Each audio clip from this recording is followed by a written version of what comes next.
Hi, my name is Carlos Boudet. I'm a general dentist in West Palm Beach, Florida, and I'd like to give you some information about snoring and sleep apnea.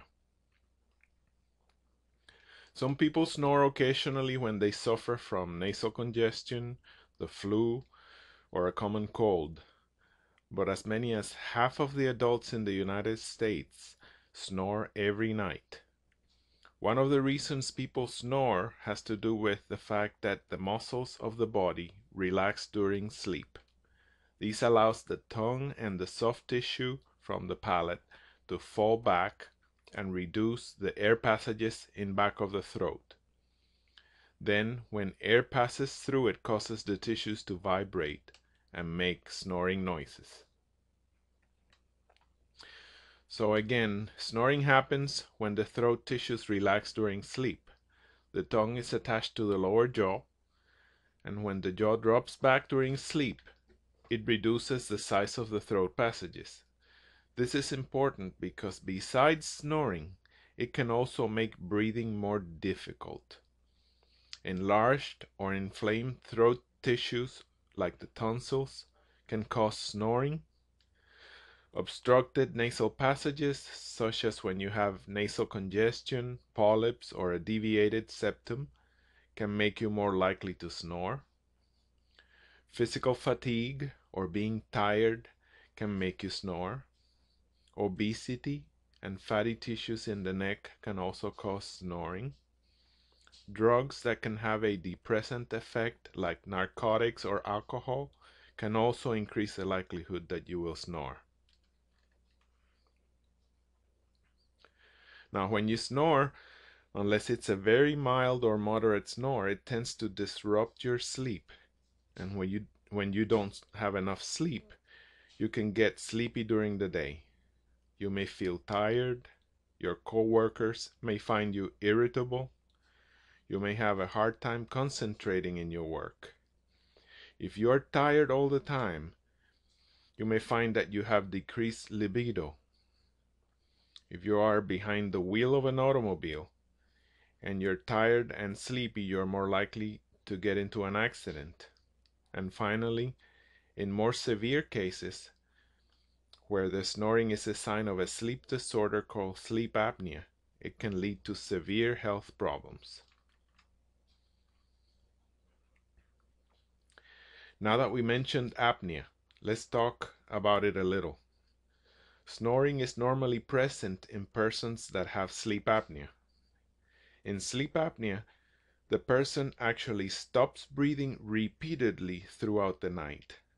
The episodes when breathing stops lasts for 10 seconds or longer, and sleep apnea is associated with serious health problems, so it needs to be diagnosed by a medical doctor and requires sleep study and oximetry.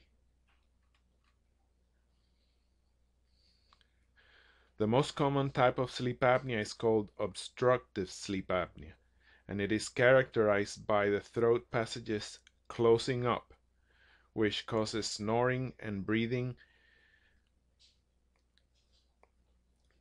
to temporarily stop for about 10 seconds or longer, and then breathing starts again with a gasp for air. Then the snoring starts again, and this happens repeatedly throughout the night. The effects that sleep apnea can have on your health are very bad. For example, the lack of oxygenation in obstructive sleep apnea is responsible for hypertension, stroke, and myocardial infarctions or heart attacks.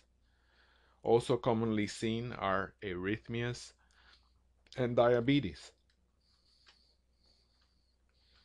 So what can you do to stop snoring or sleep apnea?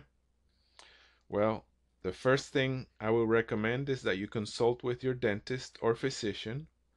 They can help you with suggestions that are appropriate to your particular case.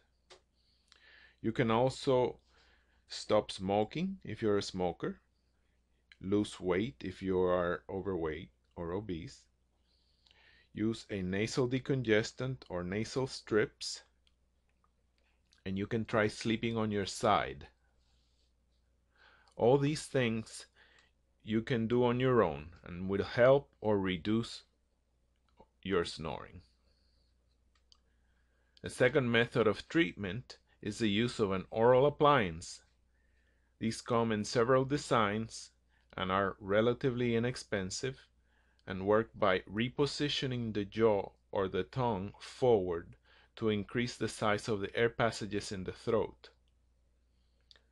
A third modality is continuous positive airway pressure, or CPAP for short, which uses a machine that forces air through the throat using a mask that straps to your head during sleep.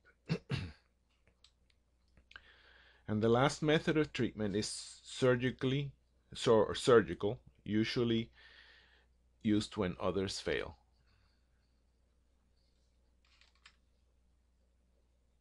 What are the advantages and disadvantages of each of these treatment modalities?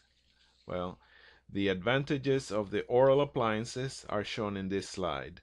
They're easily made by your dentist, they are inexpensive, and they're easy to adapt and wear. The disadvantages are that they are removable, they can be lost, and are not meant to treat severe sleep apnea cases. The advantages of the CPAP machine are that it is effective in treating severe cases of obstructive sleep apnea. The disadvantages are that it is sometimes difficult to get used to wearing it and may change your lifestyle if you have to use it every night the rest of your life. The advantage of the surgical approach is that it is a permanent fix with nothing to put on or take off. The disadvantages are that it is invasive in nature, sometimes removing or altering tissue in the throat, and may have complications, and it is irreversible. Summarizing this presentation, snoring and sleep apnea, if left untreated, can cause serious health problems. It is important that you consult with your dentist or physician for suggestions that best fit your problem. A simple oral appliance provided by your dentist can be effective in treating most cases of snoring and sleep apnea. Consider the problems associated with snoring and apnea, and you'll see that it makes sense to seek treatment. If you have any questions or would like a consultation, please contact our office. Thank you.